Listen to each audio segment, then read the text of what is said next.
এইবিধ মানুহ আপোনাৰ লাইফতো আছেনে মানে আমি যিসকলে ফুচকা খাই ভাল পাওঁ এইবিধ মানুহে সহ্য কৰিব নোৱাৰে ফুচকা খাবলৈ যোৱাৰ আগে আগে এনেকুৱা কিছুমান কথা কয় নহয়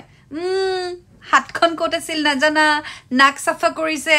ঘাম চাফা কৰিছে খজুৱাইছে আৰু সেই হাতেৰে ফুচকা তোমালোকক দিয়ে সেইকাৰণে ফুচকা খাবলৈ ইমান টেষ্টি হয় আচ্ছা মানে সংসাৰৰ সব ফুচকা বিক্ৰী কৰা দাদাবিলাকে লেতেৰা হাতেৰে আমাক ফুচকা সাৰ্ভ কৰে কাৰেক্ট আমি সেই লেতেৰা ফুচকা খাওঁ সেইকাৰণে বেছি টেষ্টি হয় এটা কথা কওকচোন আপুনি যে এই সবে নহয় কিছুমানে আপুনি যে এই আবেলি যে মেহফিলটো যে বহায়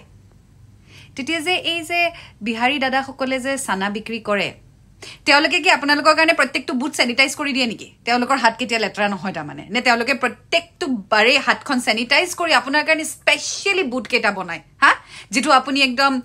চিয়াৰ্স কৰি কৰি খায় তেতিয়া মানে নহয় আমি কিন্তু ফুচকা খোৱাৰ সময়ত তেওঁলোক লেতেৰা হৈ যায় কিন্তু আপোনালোকে যেতিয়া মেহফিল বনোৱাৰ সময়ত বা মেহফিল জমুৱাৰ সময়ত যেতিয়া সেই চানা কিনে তেতিয়া কিন্তু একো নহয় প্ৰত্যেকটো বুট তেওঁলোকে স্যানিটাইজ কৰে পাৰিলে চাগে তাতে ভ্যাকচিনো দি দিছে আপোনাৰ কাৰণে হয় নে নহয়